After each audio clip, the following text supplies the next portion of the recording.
Welcome to this morning's huddle brought to you by Going on Offense. My name is Daryl Moon, and I will be your host today. We are so excited to have you with us, and we hope you will join the conversation today about being a parent through these crazy times. Just as a reminder for why we're doing these huddles, the most important lesson we've learned after managing population mental health for over 20 years is that early intervention and prevention are the keys to success. With the current conditions around us, we can't just sit back and hope that everyone's going to be okay. The impact of the current global crisis on the emotional well-being of individuals can be devastating. We're going on offense in an effort to engage as many as we can to proactively address this issue.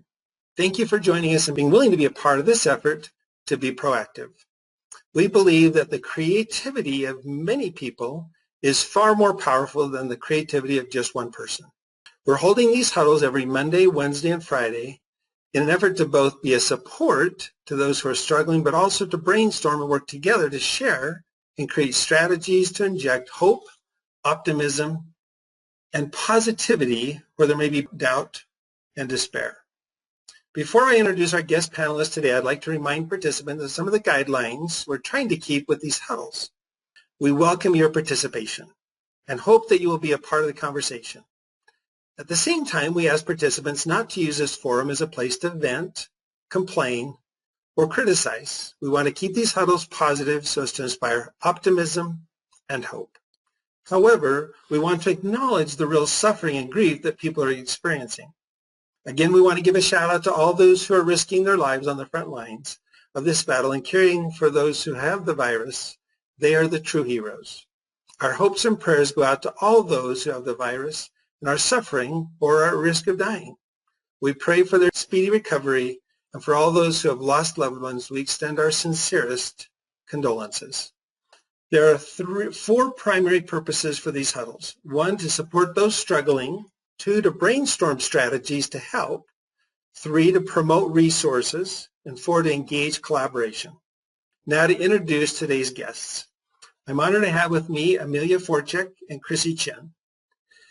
It has been my pleasure to work with Amelia over the past couple of years. She's a New York Times best-selling ghostwriter, model, founder of Pithy Wordsmithery, and mother.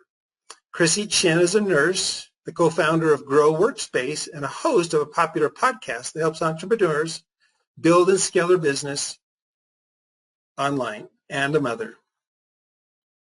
Now, before we let them introduce themselves, I'd like to, while they're introducing themselves, invite anyone who's with us today who would like to participate in the conversation to just simply click raise your hand over in the control panel. Just click on the raise your hand button, and while they're introducing themselves, I'll click on your audio and introduce you or invite you to participate in the conversation today. So Amelia, why don't you take 4 or 5 minutes to introduce yourself, a little bit about what you do and some of the things that you're, or just what your parenting situation is right now. Sure, yeah. So I have my own business. I help people write and market their books. And I've had that for, I think, since 2013, full time. And sometimes I work from home, sometimes at a co-working space. And so things have been a lot different with my being home with my toddler. So I have a 2-year-old who's been out of daycare. So it's hard to get things done like as a working parent. Usually I'm at the co-working space and she's at daycare. I manage I think I've got 8 freelancers who work with me right now, various projects for clients. We write books, we do graphic design, we build websites, do email marketing, that kind of thing.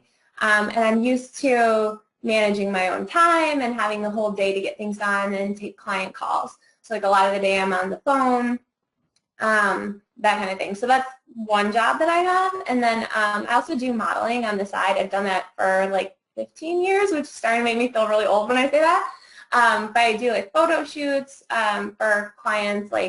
I work for Kohl's a lot, Starbucks, Tyson Chicken, just random stuff, which is not happening at all right now since people can't gather. So that's a big chunk of my income and, things that I would do that's not on the table anymore. So things have changed a lot for me since COVID. So I'm happy to be on this panel and be talking about it, because I think that it's affecting like our day-to-day lives, both personally and professionally, at such a deep level that it is challenging, and I'm trying to stay positive, and I think I'm doing a good job of it, but it can definitely be hard. So I think it's good that we're talking about it and figuring out how we can support each other.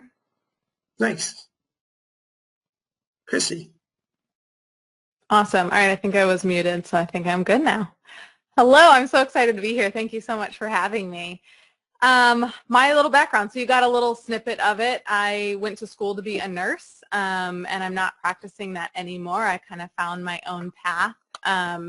While I was a nurse, I transitioned into entrepreneurship in network marketing, kind of flipping the other side. Instead of taking care of the sick, I flipped it and was trying to teach people how to live healthier so that they didn't end up in the hospital. So that's kind of where my passion lies, with serving people. And just through my journey, I discovered that business is kind of another passion and love that I have. And so through the process of building my network marketing business and training other people how to build business, I launched my own business, Grow Workspace, where I help other people build their own businesses in that network marketing company, and just got a ton of success through that and learned so much more about owning my own business that now I run my own coaching business in addition to the other business, and having a whole team behind the scenes that runs that one. So I've got a lot of different brands kind of on my plate, which keeps my schedule very, very busy.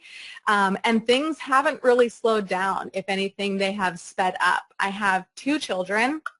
Avery, who turned 6 yesterday, and Scotty girl, who is 3.5, going on 16 years old. So anyone with little girls, you can imagine. So it's busy around here. I have a totally different scenario in the house than probably most people have. My in-laws live with us. They've lived with us for 3 years. And they're both, retired essentially. So we do have extra hands on board. Normally I work from home and my husband travels every single week.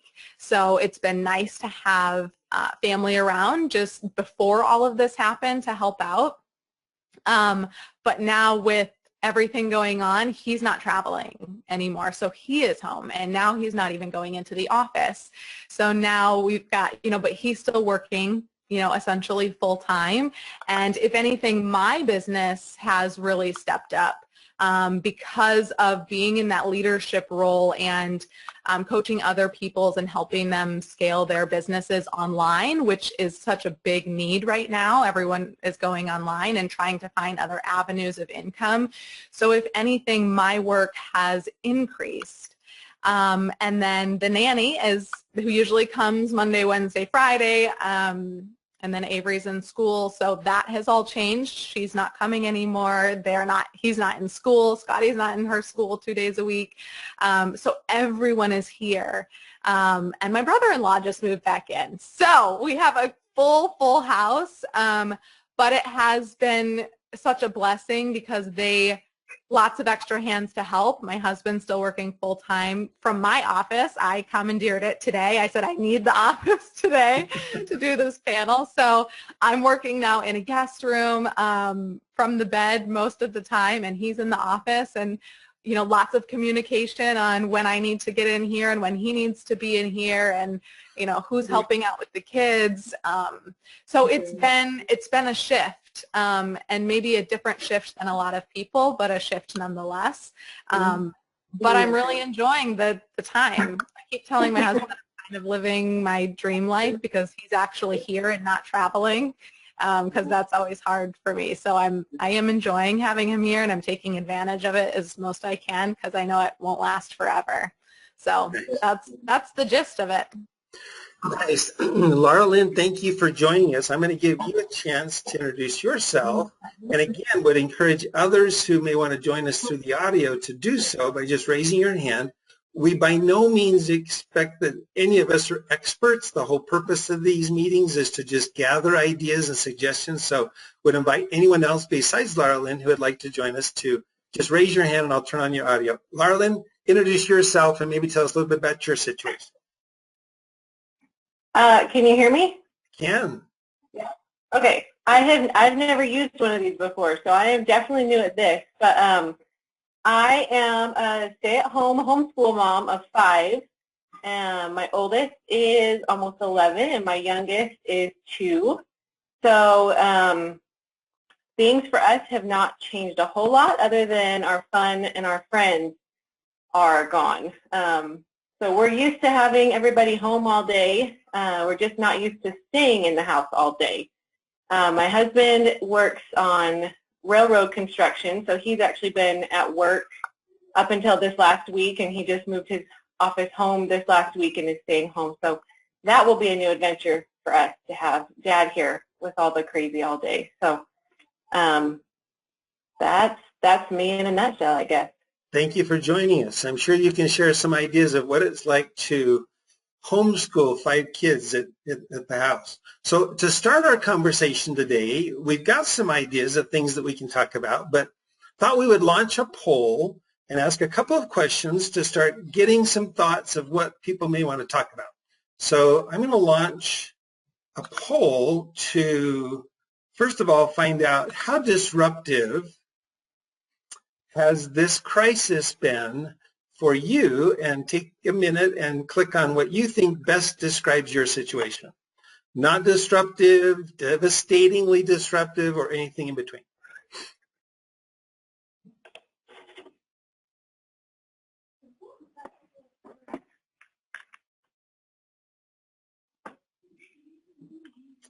All right, it looks like people have stopped, so I'm going to close that and share it.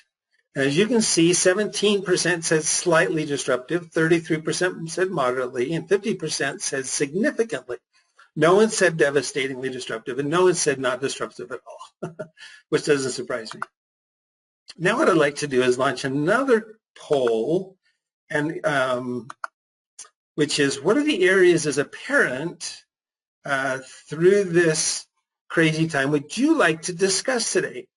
And if one of your things you'd like to discuss is not listed, please use the question box at the bottom of your control panel to send us a question, which is really just your idea of what we might want to discuss today. And then we'll kind of launch our discussion based on what the input of the group is. So I'm going to launch this and take a look at those answers. And just one is, how am I personally coping as a parent? Or how are my children coping? Creative ideas and suggestions for staying home and working from home, ideas for making the best of the situation, or ideas for staying positive. So share what maybe best fits you, or please send in a question with other ideas that we might want to discuss today. Just simply write your comment in a question, and we'll read those for everyone to hear.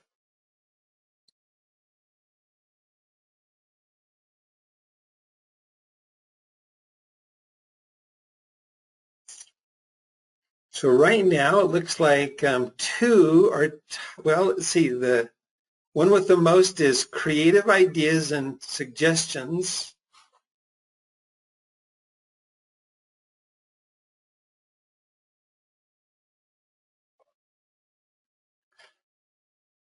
Looks like we're across the board. Haven't seen any questions come in, so let's go ahead and close this and launch it so you can, or share it so you can see. And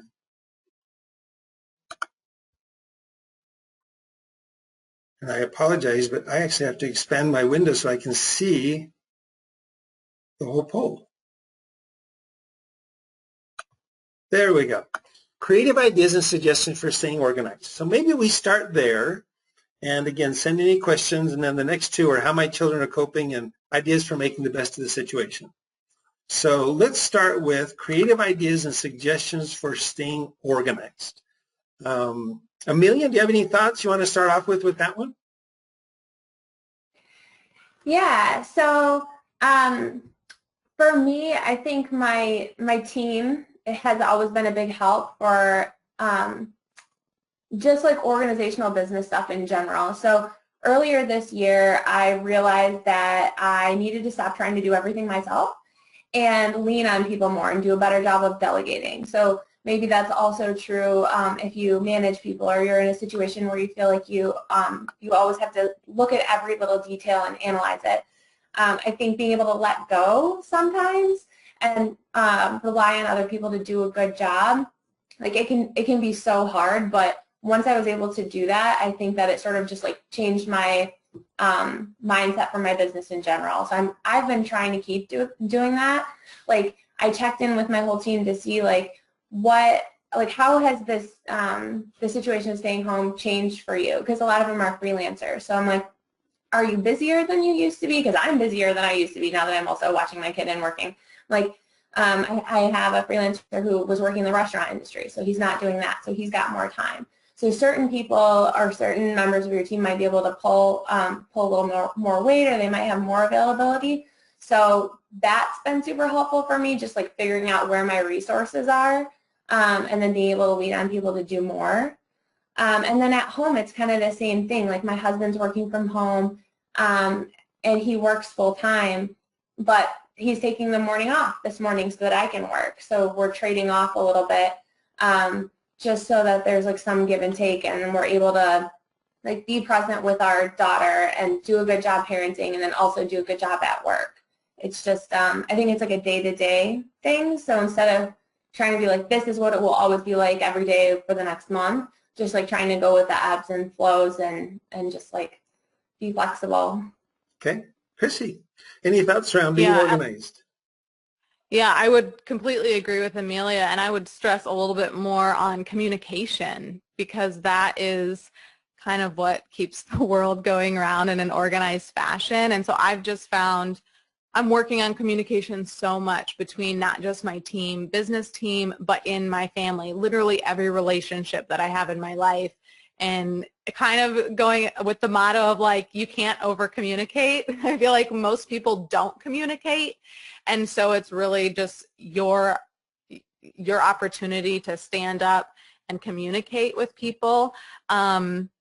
We're all going through different situations. You know, Amelia's situation is different than my situation. So finding out from her and communicating with her and asking questions, I mean, that's a lot of communication. I don't know if you guys can agree, is really just asking questions to the people that are around you to get more answers from them, so then you can kind of figure out, all right, what is my role in this? How can I help them? How can they help me?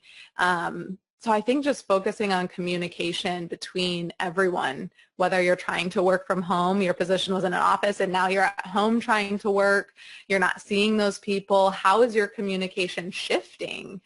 Is everything through email now? Are you doing Zoom calls? How effective is your communication? Are you just assuming that people know what you're going through and you're having a hard time and then you're reflecting back on them? Or you know, are you sharing kind of what's going on and that you're struggling and you need some extra help? Or are you asking other people, are they struggling? Do they need extra help? And then same with the family dynamic. You know, we all have different scenarios, and typically I would say, and I think this is maybe just a way that I feel, but it might not be my real reality, that my husband's job tends to take precedent over mine because he works for the man and I have my own business. So it's like if someone has to give, then it's me, usually always, right? Because he's answering to someone else. And so I've had resentment in the past about that, and then come to realize someone was like, yeah, but he works for the man. Like he can't just, you know, kind of flip and change things. So I have been shockingly surprised when I'm like, hey, I've got this call I've got to take, or have this thing that I really need to get done. How can we work together? And he's been so instant on, yes, let me shift my schedule around. So that has just been amazing, but he wouldn't do that without me communicating what I needed from him. So that's just been super, super helpful. Nice. Great ideas. Laura Lynn, what ideas do you have on staying organized? You must stay pretty organized to be able to homeschool 5 children.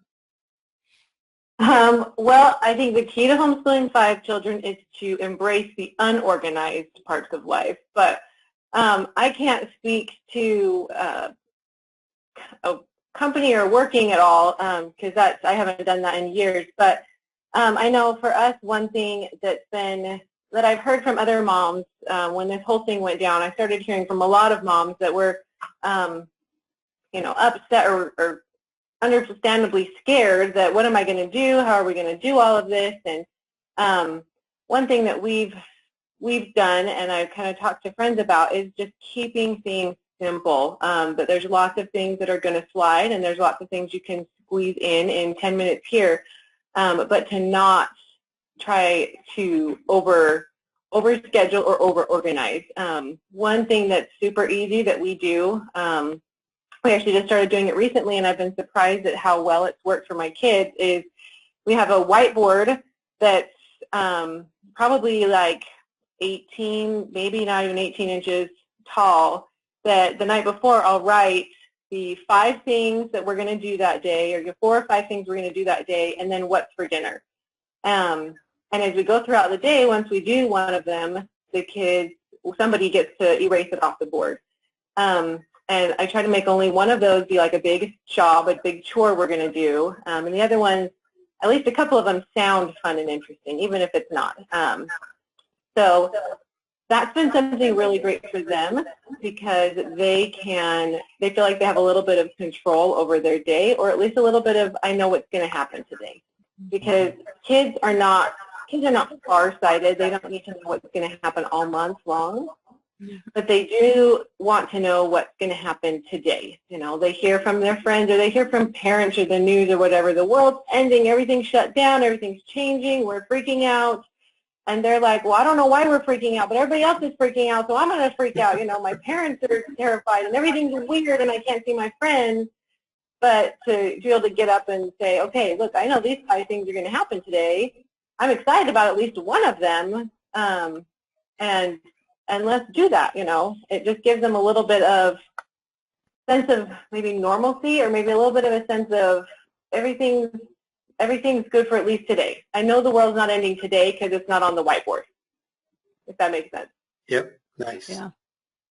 Very good. Any other thoughts about staying organized? Amelia or Chrissy, that will come to your mind?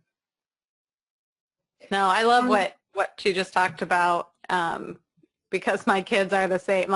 And it's been almost like I think they partly feel like it's a vacation. Like we've been letting them stay up way too late. And there are families that are sticking to their normal schedule.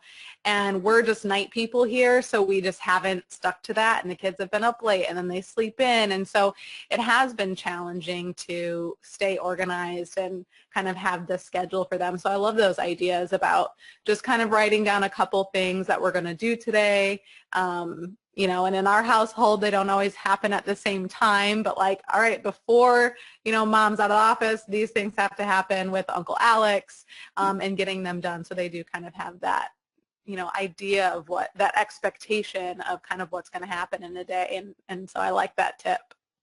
Nice. Mm-hmm.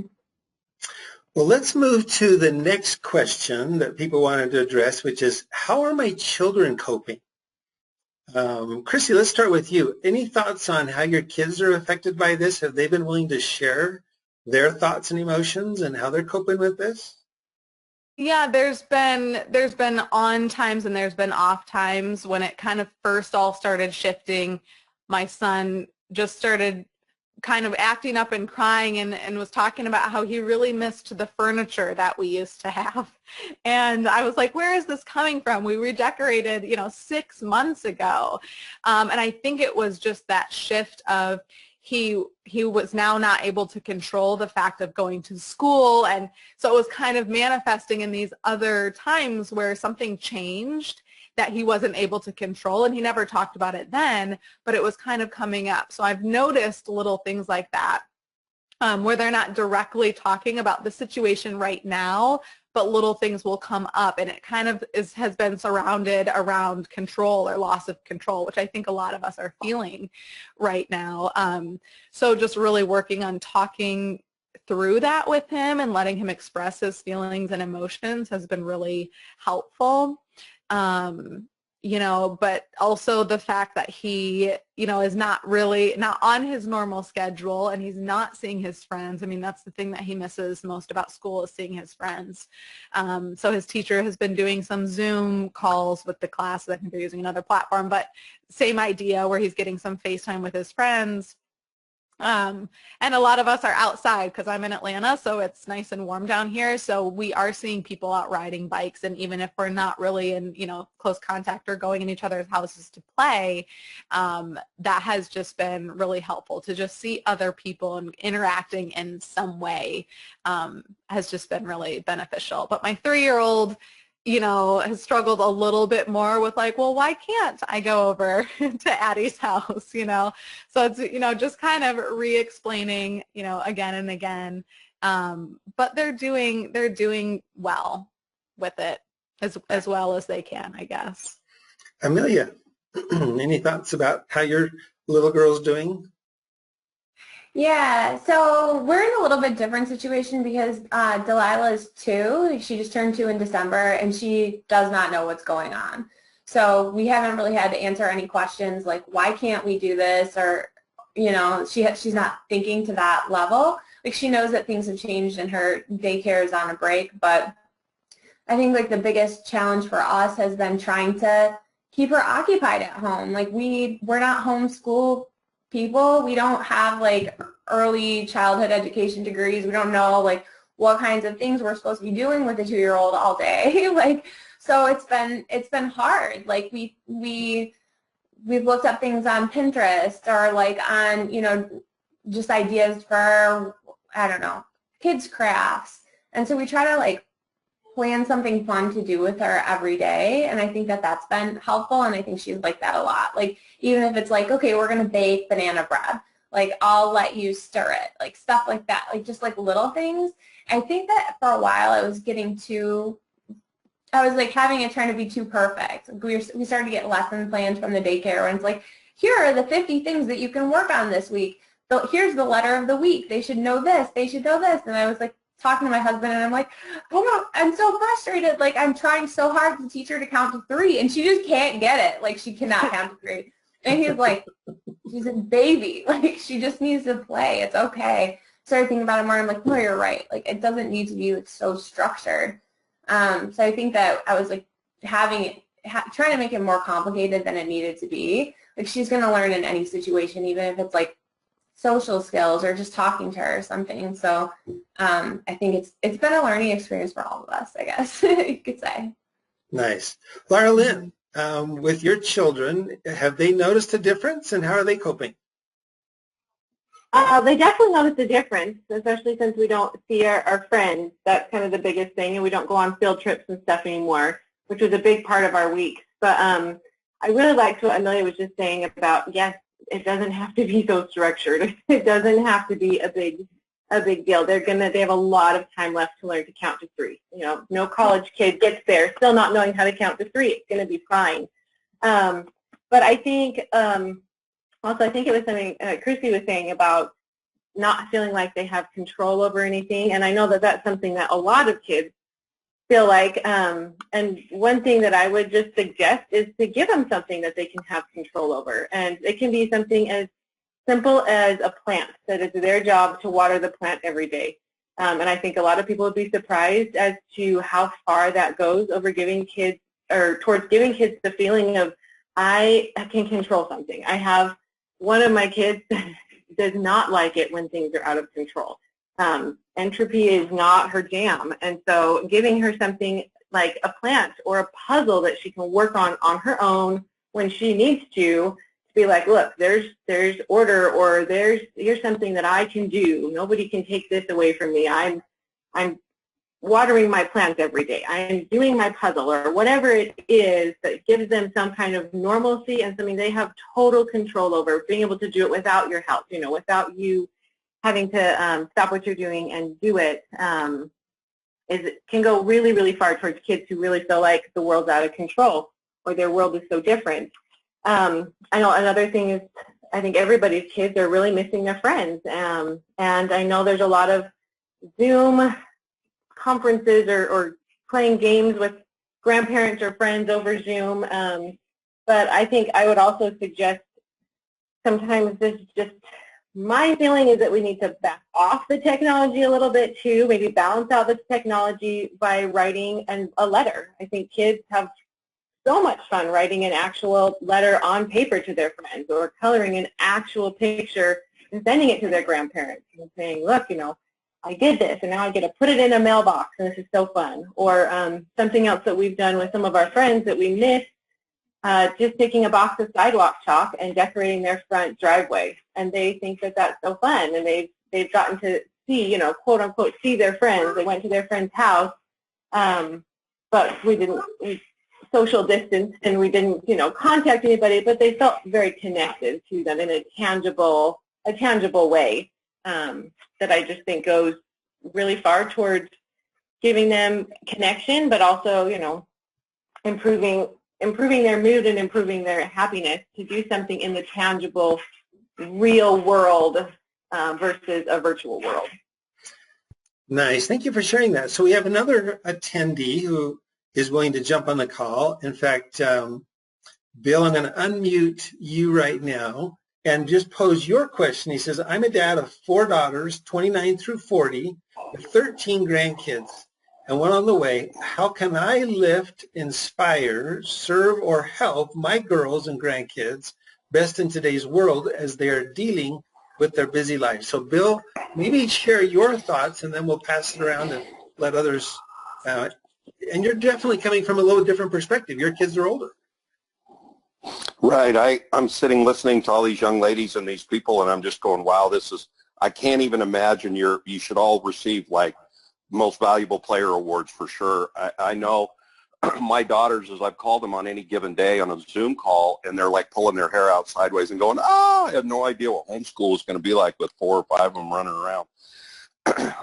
My oldest grandkids are 17, and the young ones are little ones, you know, so the little ones don't have any idea. They just think it's really cool that mom and dad are around all the time. But I'm just wondering, as a grandpa and as a dad, I'd love to hear what you'd love to hear from your dad, what you'd love to hear from grandpa relevant to the kids. How do we serve the kids in this very unique space? I'm a busy guy. I work with Daryl in the health community. We're out trying to serve the community and do all the things we're doing for coronavirus in the hospitals and clinics and all the things we do, and working with employers.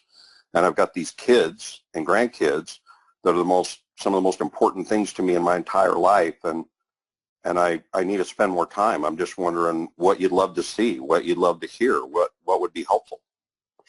That's an excellent question. Amelia, will you start and maybe share any thoughts you have about what grandpa and grandma can do to help? Yeah. So my parents and my in-laws have been really great about reading stories to Delilah over. It's a Facebook portal. It has an app that makes the stories more fun for little kids. But that's almost been like a virtual babysitter at times, because we'll put her in the high chair and they'll read a story to her, and we can like clean the house or do something, and like it'll occupy her for a while, and we're so thankful for it. So them reading the books has been really, really great. Other than that, I mean, personally, my parents are older, and I don't want them leaving the house like that. Like, I've been worried about them, and them staying home has given me a lot of peace of mind. So that's like, and I don't know if that's different with your work situation or whatever, but my parents are retired, and so if they don't have to go anywhere, I don't want them to go anywhere. And by them agreeing to stay home, I think that it has given me peace of mind, like a lot of peace of mind. So. Nice. Chrissy. Yeah, so I'm one of 4 girls. So I think my dad is, you know, in your similar situation. We're a little bit younger, but he's, you know, I'm doing a lot of work. I don't have time to watch the news all day, and I don't even necessarily want to be watching the news all day, every day, to be hearing what's on mainstream media. But we've got, you know, a family chat going on, and then there's just a chat with me and my mom, my dad, and one of my sisters. And we kind of just pass around things that we're hearing that are positive, and kind of keeping each other in the loop that way, and just kind of keeping the dialogue open. So I think communication is just big, kind of reaching out and asking, I know that we're, distant, but like, how can I support you in this time? And finding out from them really what they need. Maybe, it is like the little virtual babysitter, hey, I'm going to huddle the kids around and can you read them a story or something? But maybe they just need help with something else. Maybe they just need help putting their grocery order in. I don't know, but I think just asking them how you could help would just start that conversation, and you could really find out exactly what they needed with that. And then my father-in-law, they live here, so a little bit of a different situation. They're helping out a lot hands-on, but that's just because they're here. Nice. Laura Lynn. Well, I know that my kids, when we get on a Skype call with grandparents, want to spend at least 90% of it going, Grandma, Grandpa, look at this, look at this. Look what I can do, watch what I can do. And as a parent, that is sometimes really helpful. They're entertained, like you were saying, Amelia, for who knows how long, and grandparents sometimes have the patience to look at the same thing 20 times and be amazed by the same trick 20 times that parents don't have. And that can be really helpful. I have a couple of friends who their parents have been doing things like painting over Skype, or let me teach you how to, let's all do Play-Doh or model clay over Skype calls. I think that when you get a little bit creative, there's a lot of things that you can do from a distance. I like the idea of stories over a distance, or just pictures over cell phone. I know my kids love it when their grandparents or their aunts or uncles or anybody, sends them a silly picture of themselves, or they get to send a picture, or let me type a message to my aunt. Maybe it's all just emojis, but they love it, and they feel like a connection to them. Although I want to say I have it on good authority that Daryl is a grandpa, so I want to hear his opinion. So we'll be transparent here and share that I am actually her kid's grandfather. So Laura Lynn is my daughter, and I appreciate her joining us today. I actually enjoy watching the crazy and fun things that your kids do. I don't know that I do a great job to be a grandpa long distance, but in terms of enjoying what you send either on Instagram or through Skype calls, it's certainly been fun for me. Bill, any other thoughts that you have that you want to share? Yeah, no, those are awesome and helpful. Thank you. I do have one other one, more on a little bit of a serious note, pointed right at mom, or these three moms. My kids are trying to be extremely positive, but they're young. I mean, even at 29 to 40, I've lived longer. I've watched other viruses. I've watched other things. I've lived in other countries.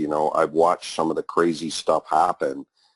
And I'm curious about the level of fear, the level of emotion, the level of reality that you young people are looking at and saying, holy crap, I've got little ones running around in this space. Is it, I don't get caught up in the media drama. I'm a very faith-based, very strong person, and just I look at, as an example, we've lost whatever, I don't even know what the count is today, but 21,000 people to this, and yet 1,900,000 in the same period of time have died from hunger.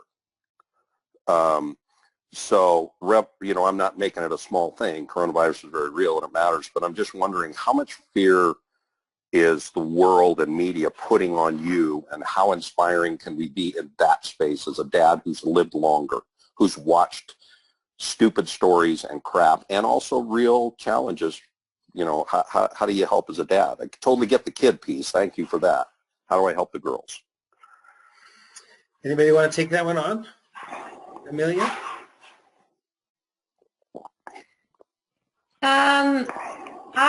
I think what's happening right now is scary, and I want to stay informed. I think that depending on the media outlet, like, you can get some good information, and it's good to stay informed, but it doesn't necessarily make me feel good.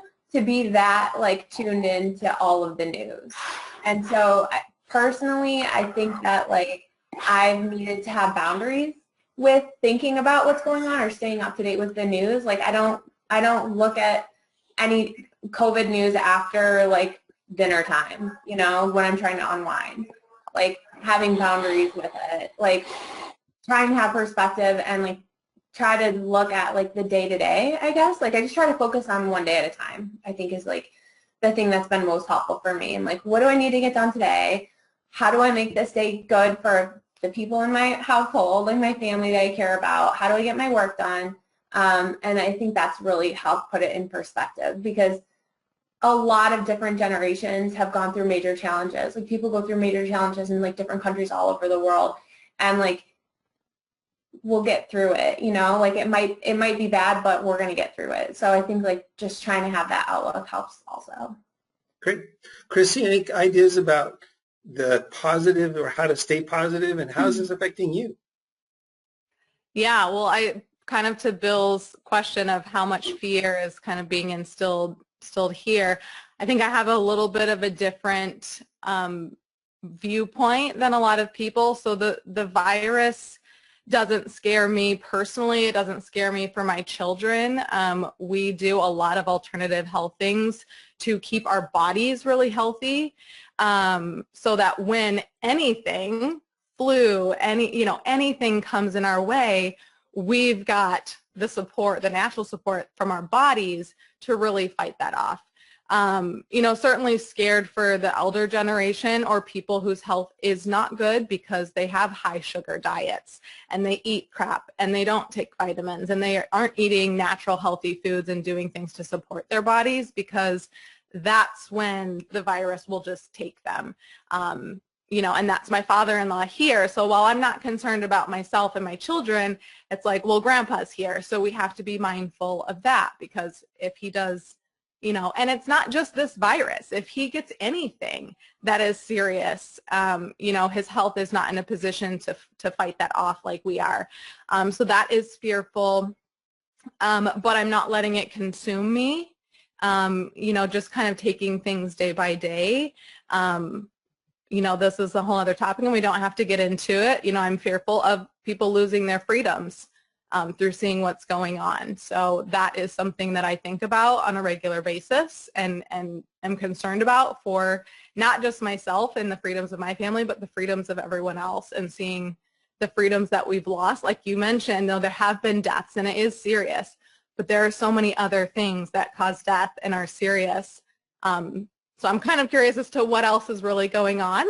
And I'm asking those questions, and my dad is supporting me in those questions. So that's super helpful, because he's kind of in the know of other things that I don't have time to look up. So I look up to him and kind of lean on him for just being able to ask those open questions and have dialogue with him. So that's been super helpful. But I trust and have faith that what's meant to happen is going to happen, and we'll all work through it. And I think there's this little bit of calm that I have. I don't think it's this naive, but the fact that everyone is in the same situation, there's this sense of calm, like everyone else is going through this too, as opposed to just like, I'm the only one drowning, right? Everyone else is doing something else, and like I'm the one drowning. So there is just that sense of calm that I feel like I have, that I think it's coming from that, because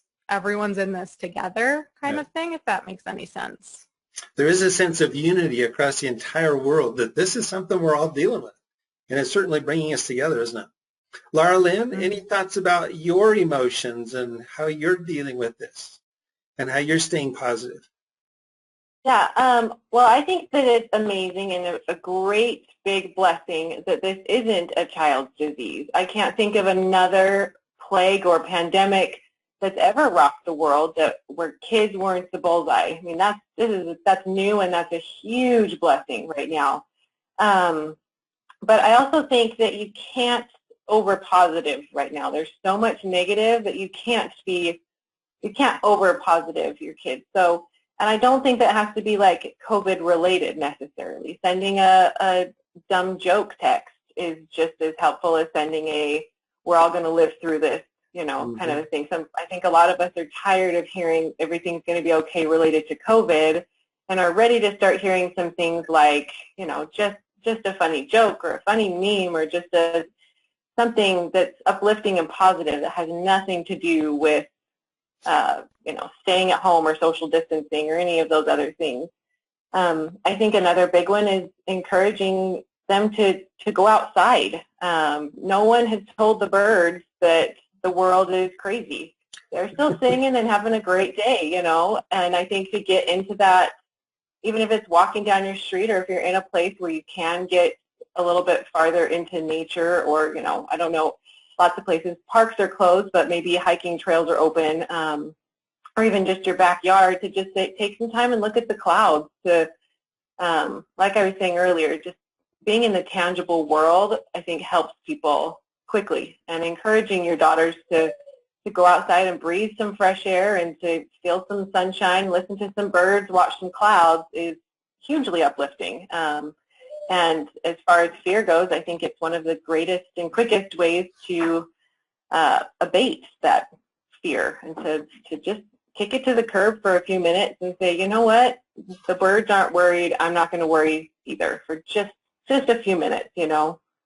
So that's my 2 cents about it. And I think the fact that you're thinking about what you can do to help your daughters is wonderful. So thank you for that. Nice. So now, since we're getting kind of close to the end, I'd like to do a couple of things. One, introduce kind of the topics for some upcoming webinars. And Amelia, if you wouldn't mind, I'm just going to mention that in a week from Wednesday, Amelia's going to be back with me with a friend of hers, Amanda. And we'll talk about one of the things we didn't get a chance to talk about today, which is how do we make the best of our situation. So Amelia, just share with us a little bit about Amanda and what we have to look forward to. Yeah, for that one, I think we're going to be talking about a lot about like work and productivity and how to get stuff done if your routine changes. And so there's been, I think, like a lot of disruption in the day-to-day, just doing things differently, and like a lot of emotions with things that are going on too.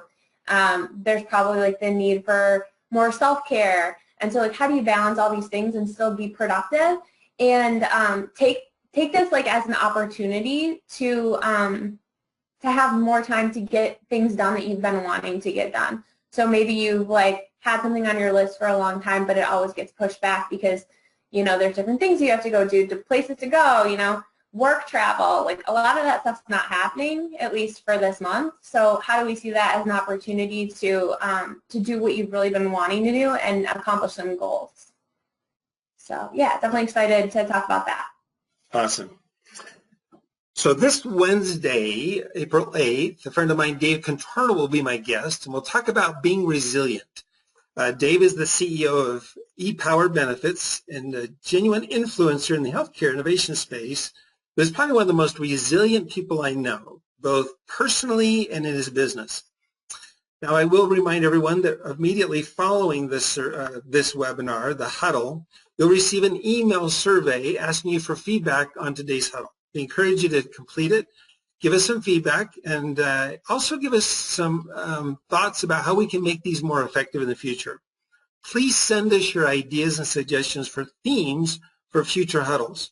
We have received a couple of requests for themes for future Huddles, and I'd like to share those with you in an attempt to try to maybe get your thoughts and ideas of potential guest panelists that might be good to talk about some of these things.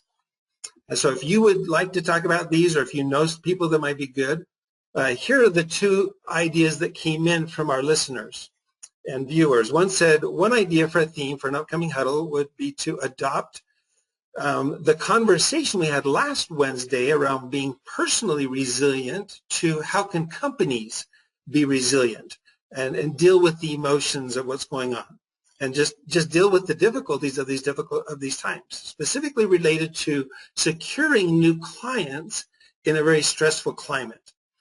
The other idea that was sent in was